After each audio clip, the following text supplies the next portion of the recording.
मैं खुद गर्ज नहीं हूं। आप खुदगर्ज हो, आपने इसीलिए कशमाला से निकाह किया। मैंने पहले कशमाला से पूछा था, उसने हाँ की तो मैंने निकाह किया। पर अगर वो इनकार कर देती तो फिर? वो इनकार क्यों करती? हाँ, उसे मुझसे मोहब्बत नहीं है, लेकिन उनसियत तमाम दर्जों से ऊंची होती है।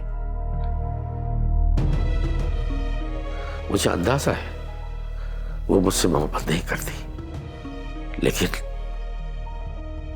इश्क है उसे मुझसे। उसका दिन नहीं निकलता मुझे देखे बगैर, और मेरी शाम नहीं ढलती उसे देखे बगैर। हमने सालों साल गुजारे इस घर में, और पता है जब मैंने उससे निकाह किया तो उसने हक मेहर में क्या मांगा? क्या मांगा उसने हक मेहर में आपसे? उसने हक मेहर में मुझे खरीद लिया। उसने मुझसे कहा कि जिस तरह आपने अपनी जायदाद यतीमों के नाम कर दी है, उसको ऐसी रहने दे। बस उसी दिन मैंने उसको आजाद कर दिया था, और मैं उसका गुलाम हो गया था। मैं जानता हूं उसे, लेकिन तुम तो मुझे पहचानती थी ना। तुमने तो मुझे जानने की भी कोशिश नहीं की।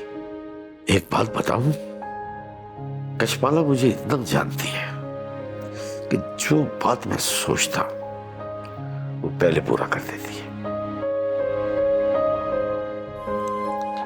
इसे कहते हैं मियां बीवी का गहरा ताल्लुक। मोहब्बत हो जाती है, होती है, कहीं नहीं जाती।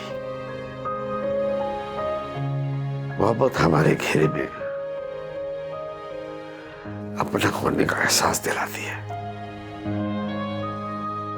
कभी उसकी मुस्कुराहट में, कभी उसके तर्ज में,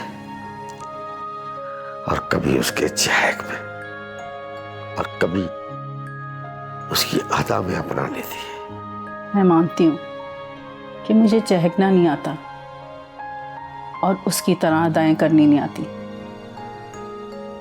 इसी वजह से मैं आपको अपना नहीं बना सकी।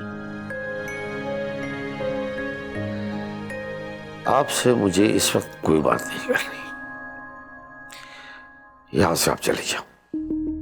मुझे तुम्हारा यहां इस घर में रहना पसंद नहीं है। तुम और मैं नामहरम हैं। अब तुम्हारा इस घर में रहना मुनासिब नहीं है। मेरी बीवी को कभी भी शक हो सकता है, हालांकि वो शक नहीं करेगी, लेकिन फिर भी मुझे मुनासिब नहीं लगता।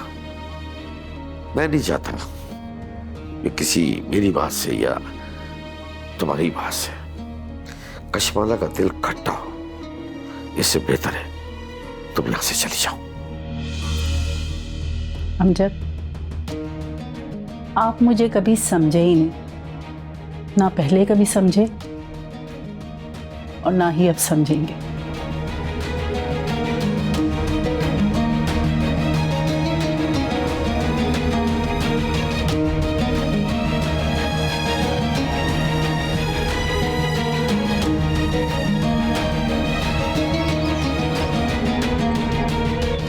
मैं उसे ऐसे भी नहीं देखना चाहती थी। मैं क्या बोल रही हूँ? मुझे कुछ समझ नहीं आ रहा है अम्मा। अच्छा चल, अब अपना सुकून बर्बाद ना कर, परेशान ना हो। करती हूँ बात नेमत से, बोलूंगी इसे किसी अस्पताल में, बल्कि किसी पागल खाने में भर्ती करा के आ जाए। घर में नहीं रखूंगी इसे।